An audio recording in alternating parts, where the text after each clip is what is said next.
मुझे बहुत अच्छा लगा और आपको बधाई कि आपने श्यामा प्रसाद मुखर्जी का नाम लिया। लेकिन क्या आप जानते हैं कि श्यामा प्रसाद मुखर्जी नेहरू मंत्रिमंडल से अलग क्यों हो गए थे?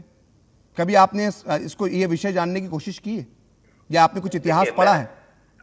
इतिहास हम जितना नहीं, मुझे बताइए ना कि श्यामा प्रसाद मुखर्जी, मेरी बात सुन लीजिए ना संजय जी प्लीज मेरी बात सुन लीजिए।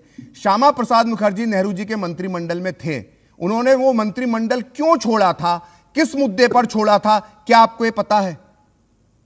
सुनिए, मैं सब कुछ पता, मैं आपको बताता हूं, नहीं पता है आपको नहीं पता है।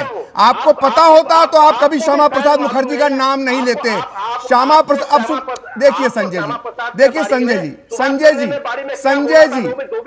जी प्लीज आप मेरी बात सुन लीजिए।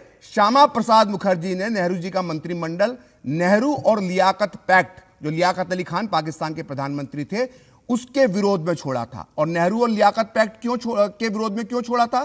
क्योंकि उस वक्त जो पूर्वी पाकिस्तान था, जो वर्तमान बांग्लादेश था, वहां पर हिंदुओं की अत्याचार हो रहा था, हिंदुओं की हत्याएं हो रही थी, महिलाओं से बलात्कार हो रहा था और बड़ी तादाद में हिंदू जो है वो भाग भाग कर पश्चिम बंगाल, जो आपका राज्य है, उसमें आ रहे थे। और श्यामा प्रसाद मुखर्जी ने उन बांग्लादेशी हिंदुओं की आवाज उठाने के लिए नेहरू मंत्रिमंडल को छोड़ दिया था। लेकिन आप जिन श्यामा प्रसाद मुखर्जी की आप बात कर रहे हैं, आप उसके उलट काम करते हैं। आपने नाम तो इस्तेमाल कर लिया श्यामा प्रसाद मुखर्जी का, लेकिन श्यामा प्रसाद मुखर्जी की जो भावना पूर्वी पाकिस्तान, बांग्लादेश के हिंदुओं के प्रति थी, वो भावनाएं टीएमसी में, ममता बनर्जी में और संजय सरकार मुझे आप में नहीं दिखाई देती हैं। ये इतिहास आनंद मठ में एक लिखा गया था 1940 में लिखा गया था, सुभाष चंद्र बोसु और सुभाष चंद्र बोसु, उसमें कॉन्वर्सेशन हो रहा है। क्या कॉन्वर्सेशन हो रहा है? सुभाष चंद्र बोसु ने बोल रहा है हमको शर्म होता है, श्यामा प्रसाद मुखर्जी जैसे इंसान हिंदुओं के नाम पे राजनीति करता, आजादी को खिलाफ बोल रहे हैं। बात अभी आप तारीफ कर रहे थे श्यामा प्रसाद मुखर्जी की, अब आप बुराई करने लगे।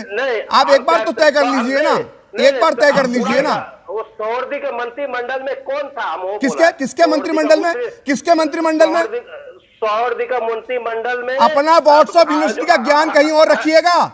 श्यामा प्रसाद मुखर्जी कभी सोहरावर्दी के मंत्रिमंडल में नहीं रहे। मैं चैलेंज कर रहा हूं आपको, खुली चुनौती दे रहा हूं। श्यामा प्रसाद मुखर्जी कभी सोहरावर्दी के मंत्रिमंडल में नहीं रहे। मैं पत्रकारिता छोड़ दूंगा। अगर सोहरावर्दी के मंत्रिमंडल में श्यामा प्रसाद मुखर्जी रहे थे तो मैं पत्रकारिता छोड़ दूंगा। खुला चैलेंज कर रहा हूं मैं आपको आज।